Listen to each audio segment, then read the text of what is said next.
One two three. अरे अप्सरा, लड़कियां कहाँ हैं? क्या आज रिकॉर्डिंग अच्छे से हम लोग कर पाएंगे? वहाँ पर चले क्या? शायद वो सेंटर पर होंगी। हाँ, हो सकता है। आज शायद खुलकर बात हो, माहौल कुछ अलग लग रहा है। आज का दिन सुनने और सुनाने दोनों के लिए है। हेलो दोस्तों, स्वागत है आपका मोहल्ला रेडियो में।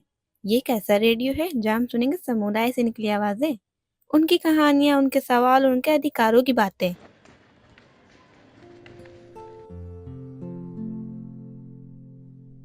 आज हम बात करेंगे महिलाओं और योग के बीच के रिश्ते की। महिलाओं को योग के बारे में कितना मालूम है? क्या उन्हें अपने लिए समय भी मिल पाता है? महिलाएं अपने मानसिक और शारीरिक स्वास्थ्य पर ध्यान कैसे दे पाती हैं? योग उनके लिए क्या मायने रखता है और वो उसे अपनी जिंदगी में किस तरह देखती हैं? इन्हीं सवालों के जवाब ढूंढने के लिए हम पहुंचे महिलाओं के एक संगठन में, जहां बातचीत के दौरान महिलाओं ने बताया कि घर के रोजमर्रा के काम उनके शरीर को किस तरह प्रभावित करते हैं। यही काम कभी शरीर को ताकत देते हैं तो कभी थकान, दर्द और तनाव का कारण भी बनते हैं। तो चलिए सुनते हैं उनके अनुभव और उनकी बातें। नहीं, योगा तो नहीं करते हैं। घर में इतना काम ही रहता है, इधर जाओ उधर जाओ, फिर कपड़े भी फैलाना है, फिर जो है बर्तन भी धोना है आपको। तो ये बॉडी तो पूरी हिलती रहती है ना, तो इसी तरीके का हम लोग का योगा होता रहता है। योगा हम तो नहीं कर पाते, पर इसलिए क्योंकि एक तो हमको सुबह काम रहता है, ऑफिस का भी देखना, कि घर का काम बनाना। एक ये भी रीजन होता है कि योगा पॉसिबल नहीं हो पाता। अपने आप को खुद हाँ। खुद को हाँ। मतलब हमको ये कि मतलब जो सही से बोलते हैं तो इसे बोल लेते हैं। अपने आप को, आप लोगों को नहीं, किस तरह से समय दे पाती है और आपके लिए योगा किस तरह से दिखता है? हम अपने शरीर को टाइम नहीं दे पाते। क्यों नहीं दे क्यों नहीं पाते? दे पाते? इसलिए क्योंकि बच्चों को पढ़ाना है, लिखाना है और उसके आगे पीछे कुछ नहीं, बस दिमाग में बस यही बात उलझी रहती है मेरे दिमाग में।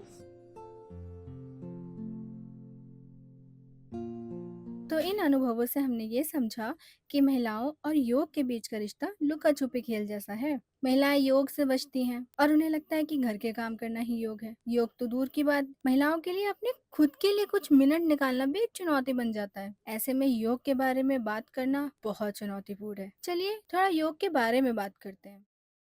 हेलो दोस्तों, मेरा नाम अंजू रावत है। आज मैं योग के ऊपर कुछ बात करना चाहती हूँ। लेकिन कुछ बात करने से पहले मैं सिर्फ एक सवाल करना चाहती हूँ। अगर आपके घर में गैस खत्म हो जाए या मोबाइल की बैटरी खत्म हो जाए तो आप क्या करेंगे? मेरा ख्याल है ज़्यादातर लोग कहेंगे कि अरे सबसे पहले इसको भरो वरना तो काम ही रुक जाएगा। लेकिन कितनी हैरानी की बात है कि जो महिला पूरे घर को ऊर्जा देती है उसकी अपनी बैटरी खाली होती जा रही है। लेकिन इस पर किसी का भी ध्यान नहीं जाता। शरीर में धीरे धीरे कमजोरी, थकान, कमर दर्द, धीरे धीरे ये सारे लक्षण दिखाई पड़ने लगते हैं और इन सब को टैकल करने के लिए एक रेगुलर एक्सरसाइज की बहुत जरूरत है। महिलाएं फिर कहेंगी अरे हम तो सुबह से शाम तक काम करते हैं, हमें एक्सरसाइज की क्या जरूरत। लेकिन अगर आपको लगता है कि आपका झाड़ू पोछा ही आपकी जिम है तो फिर ठीक है, ऐसा करिए कि एक मोबाइल को चार्जर में लगाने की जगह आप धूप में रखाइए। तो क्या वो चार्ज हो जाएगा? नहीं होगा ना। इसी तरह कुछ चीजों के लिए उसके सही तरीके की जरूरत होती है। ऐसे ही शरीर के लिए एक एक्सरसाइज या योग भी वही सही तरीका है। महिलाएं कहेंगी कि इसके लिए हम समय कहाँ से निकालें? अगर हम 15 से 20 मिनट का भी समय निकालते हैं अपने लिए तो ये आपका योग जो है वो मी टाइम भी हो सकता है। इससे शरीर और मन दोनों को अनगिनत फायदे होते हैं। शरीर की थकान, घुटने कमर में दर्द से तो राहत मिलती ही है। शरीर बहुत फ्लेक्सिबल यानी कि लचीला बनता है, तनाव कम होता है, मन बहुत ही शांत, रिलैक्स्ड हो जाता है। महिलाओं के लिए प्राथमिकता हमेशा परिवार होता है और प्राथमिकता के लिस्ट में खुद सबसे नीचे होती हैं। लेकिन मुझे लगता है कि वो समय आ गया है कि जब महिलाओं को अपने ऊपर ध्यान देना चाहिए। इसलिए स्वयं का ख्याल रखना स्वार्थ नहीं, जिम्मेदारी है और इसकी छोटी सी शुरुआत हम कुछ समय योग करने से कर सकते हैं। हमने ये तो जाना कि योग केवल एक अभ्यास नहीं, बल्कि अपने शरीर और मन के साथ जुड़ने का एक जरिया भी है। ये सवाल सिर्फ योग करने का नहीं है, बल्कि हर एक व्यक्ति को अपने स्वास्थ्य, आराम और खुद के लिए समय देने का अवसर भी है। आइए इस योग दिवस खुद से ये प्रण करें कि हम योग सिर्फ स्वस्थ रहने के लिए नहीं, बल्कि खुद को वक्त देने के लिए करेंगे। दिलवाले दुल्हनिया ले जाएंगे फिल्म का वो डायलॉग तो याद है ना? जा सिमरन जी ले अपनी जिंदगी। तो योग कीजिए और जिए अपनी जिंदगी।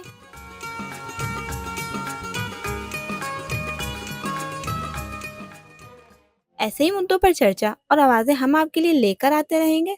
तब तक बने रहिए मोहल्ला रेडियो के साथ, जहां हर आवाजें मायने रखती हैं।